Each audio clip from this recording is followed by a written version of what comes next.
The search has been called off for the night for 24-year-old Brian Bergkamp after the Garden Plain native went into the Arkansas River to try and save a woman, but he did not make it back out. Sadness is a very real part of mourning. And although Brian might not want us to be sad, he wouldn't tell us not to be sad. It's just part of it. Brian was just, joyful and easygoing, didn't take anything too seriously, but still took his responsibilities seriously.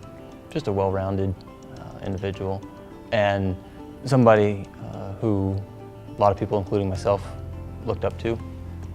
Brian was probably a typical middle child, fighting to find his way with a lot of close siblings.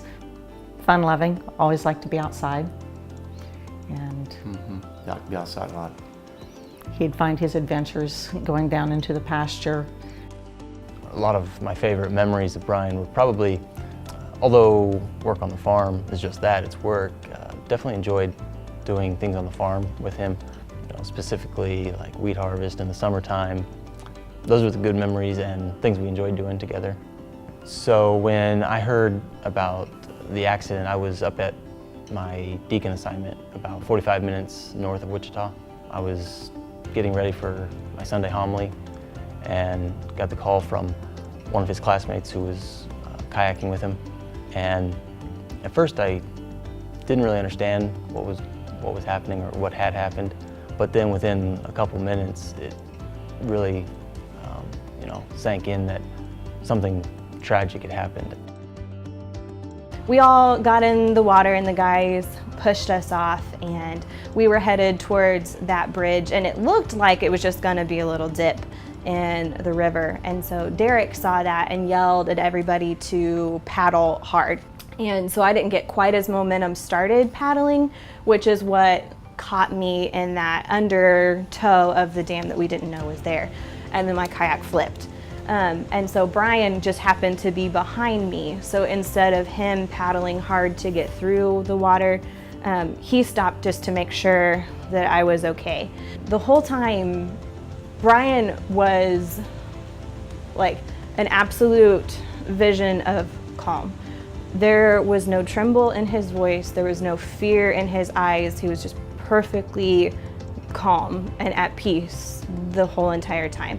And so, I would get sucked down and I popped up and he was like, "Hey, Kristen, it's gonna be okay." I got a breath and I went down. I come back up and he threw me a life jacket and said, "Hey, put this on, it's gonna be okay." So I got it on, got a breath, came back up. He said, "Hey, grab onto my kayak. We're gonna get you out of here. It's gonna be okay." Took a breath, and then because he was staying stagnant so long, it was at that point that he finally got tipped out of his kayak too. And that's where I took my last big breath and went under for my biggest tumble. So that was the last time I saw him. And after that, I was just tumbling and tumbling and tumbling, and then all of a sudden I wasn't. And so not too long after that, I heard Derek calling my name, and he came out in the kayak, and I grabbed onto his kayak and he got me to shore. And so the first thing I asked him was, "Where's Brian?" Derek kind of avoided the question. He didn't want to answer it. He said, "It's gonna be okay. We're just gonna get you to safety." And I said, "No, Derek, where's Brian?" And he, choked up and said, "We don't know." Derek had called. He was one of the 5 that were kayaking. And I don't have the best hearing in the world, but he was visibly upset, and he started asking. He said, "I need to ask your forgiveness," and he was crying, and I couldn't make sense of what he was talking about. And I said, "Slow down, Derek." I said, "What's going on?" And then he had mentioned that they were kayaking. He said, "I thought the water was safe," and he said he helped one of the girls that was having problems, and he said, "We can't find Brian." I can remember walking down to the fire department truck, and I said, "Just tell me like it is." And then he told me, and that's that's how it went. And we could see how fast the water was moving, and it was just kind of a blur. Yeah. So after waiting around the river for probably a couple hours, we decided it'd probably be best to all go home and to wait and get some rest, because it was definitely to the point where we couldn't do anything, and it was just a big question mark as to when they would find him. And when we got home, and then the next several days, it wasn't a matter of rescuing him, it was finding him. And in those several days, it just slowly sank in more and more that that he wasn't coming home. You do start to begin to cope with the fact that he had died, but that really couldn't happen as naturally until we found his body. But in the meantime, we had to try to get back to normal because there was just no way of knowing how long it would be.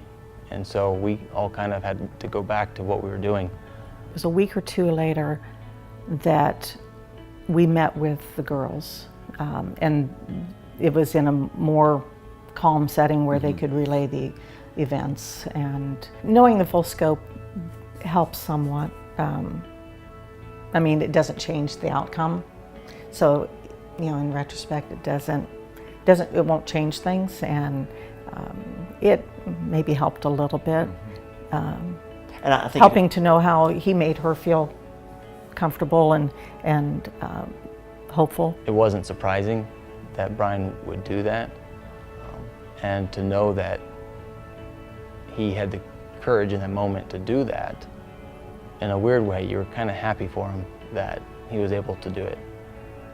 There were prayer vigils held at several parishes in the diocese. When my family and I showed up, the churches were full in both of the places that we attended, and it was very comforting.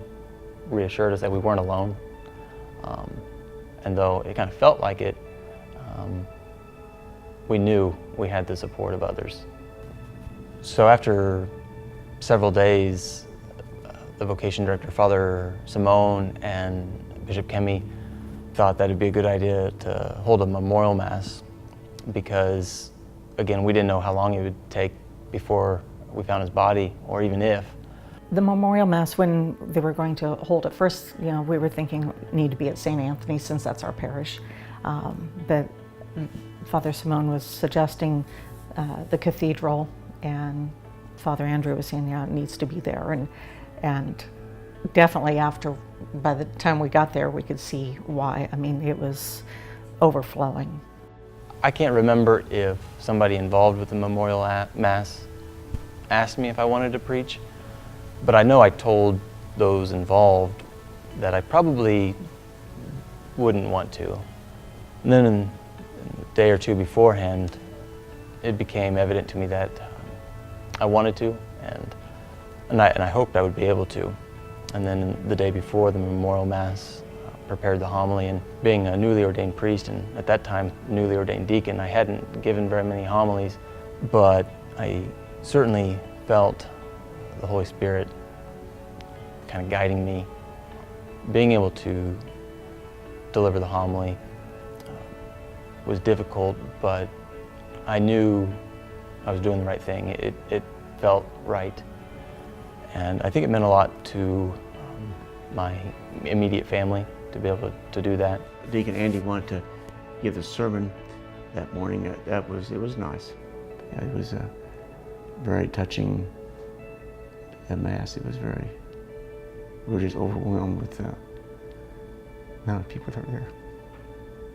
I thought it was beautiful that his brother, now Father Andrew, was able to give the homily as a deacon, and he did it with such strength and grace and humility, and it was absolutely beautiful the way he spoke about his brother and spoke about how in this tragic situation it's really easy to try to question and try to ask why and try to get answers, but that's not what they were doing, just leaving it up to God and being able to mourn in that way. The fire chief was good about communicating. We hadn't heard anything for a while, and he said, I'm not real hopeful. that will find him. And then the very next day, they found him. We know that life on earth is temporary and that we have an eternal destination waiting for us. We were really able to fall back on what we learned and reminding ourselves that when we say we're on our way to heaven, that's just not something that sounds nice. There's real meaning in that.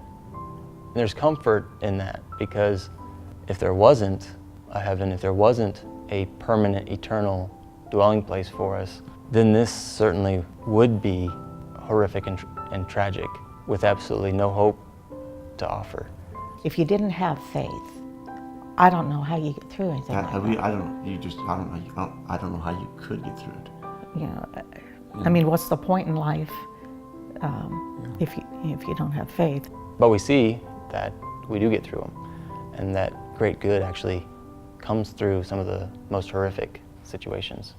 With Brian being a seminarian, well, surely he's going to be ordained and be a priest for a lot of years, and it shows that God has the plan, obviously some reason for it, and so what our plans are is not always God's. After something this tragic happens, you're reminded of how fragile life on earth is, and that it truly can't be taken for granted. Blessed are they who mourn definitely seems like a contradiction. But if nothing else, when you mourn, you're in a way forced to rely on God. And your dependence on God becomes more evident. When we lean on God, He draws closer to us. And when that happens, you feel that, you experience that. And that, in any situation, is incredible. And so when we grow closer to God, it feels like you're home. And for that reason, one can be blessed while mourning. And in that way, we're reminded that God is watching out for us and hasn't abandoned us.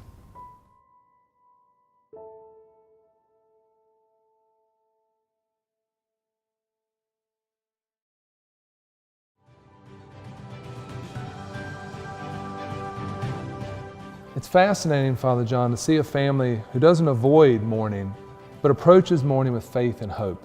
And that's what we just saw with Father Andrew and the Bergkamp family. Can you break open this beatitude for us, and also Father Capon and how he lived this beatitude in his daily life? Father Capon, and this was one of the many things about his life that I hope many of Capon's men know, but as the priest, I pray that I can emulate this as far as what he did. And one night, his commanding officer, Father Capon's commanding officer, after a battle, found Father Capon at a makeshift desk, and there was a stack of notes that Father Capon was writing to the families of those who had lost their sons, dying on that battlefield. Imagine what must have been going through Father Capon's mind as he wrote note after note. And for those who he knew who were Catholic, he would write that he had had the chance to offer the Son the sacrament of anointing. I am sure, knowing Father Capon, that he would have prayed as he was writing each of those letters. But imagine, blessed are those who mourn, for they shall be comforted. What would have been the response of a family receiving that note from Father Capon?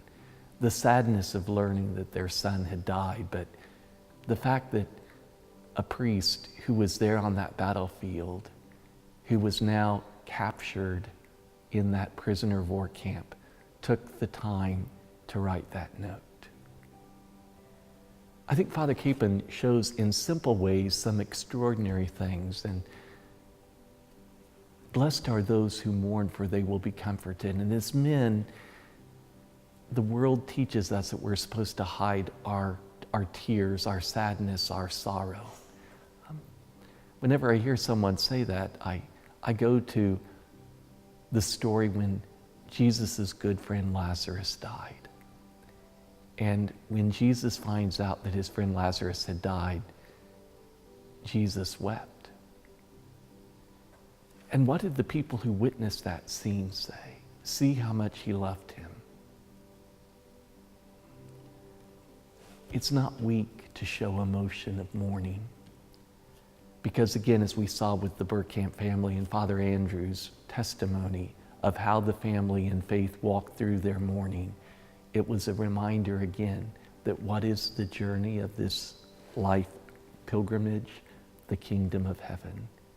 Blessed are they who mourn, for they will be comforted. So many people avoid mourning.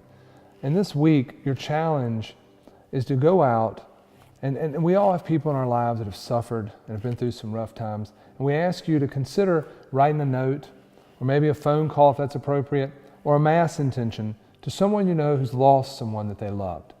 And recognize the pain they're suffering through, and perhaps even personally pray for them in the 15 minutes that I hope you're continuing to do each day. And we will continue next week to break open the Beatitudes with Father Capon as our guide.